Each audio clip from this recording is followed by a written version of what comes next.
kwa sababu sisi tuna siasa moja ya kusimamia dini, maslahi ya dini, lakini tuna chombo kinaitwa BAKWATA pia tunasimamia chombo hicho.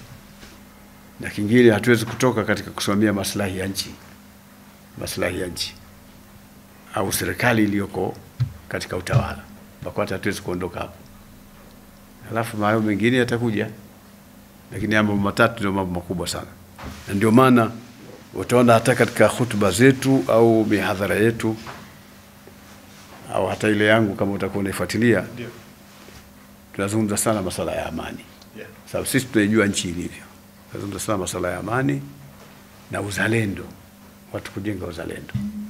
Sasa akili ya watu wengi wanafikiri labda sisi ni vibaraka. Yaani serikali inatutumia, nendeni huko mkasema hivi. Sisi hatutumiwi na serikali. Sisi wenyewe tunajua umuhimu wa kutengeneza jamii ambayo inajua umuhimu wa kuwa mzalendo katika nchi yako. Na hayo ni mafunzo katika dini, kwamba mtu na Muislamu kamili ni yule ambaye ana uzalendo wa nchi yake.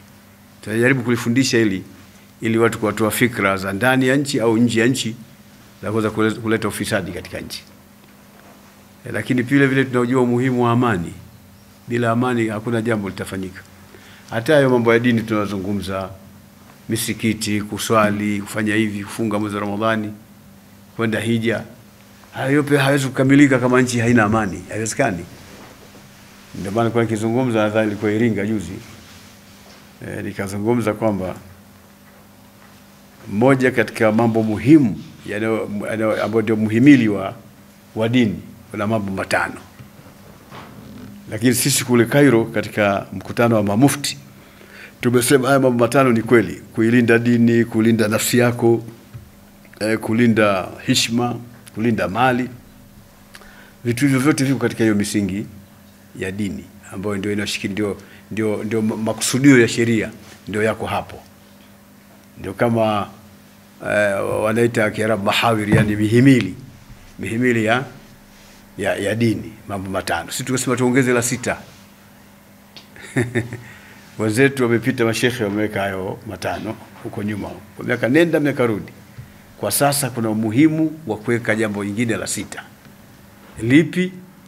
Kulinda nchi. Kwa sababu dini hatuifanyii mbinguni. Dini tunaifanyia hapa katika ardhi. Kila mmoja na nchi yake. Sasa lazima kuwe na jambo jingine la 6 ambalo linasimama katika kulinda nchi ili dini ifanyike. Dini haiwezi kufanyika katika nchi ile kwa na vurugu. Kwa hiyo tukaweka ile mihimili badala kwa 5 kwa sasa ni 6. Kutokana na juhudi za wanazuoni na mamufti wa dunia nzima. Tumekutana Cairo pale, chini ya Wizara ya Mambo ya Dini na chini ya Sheikh mkuu wa Chuo Kikuu cha Azhar, na kila mmoja alikuwa na maoni yake. Hata mimi nilikuwa na maoni yangu, nimezungumza na kueleza umuhimu wa mambo yalivyo. Tukakubaliana kwamba lazima patikane huo muhimili wa 6. Hii yote ya ongezeko hili ni katika kutazama umuhimu wa amani, kwamba amani ndio kila kitu kiko katika sala la amani. Amani kama itakuwa hakuna, basi kila jambo haliwezi kuwa na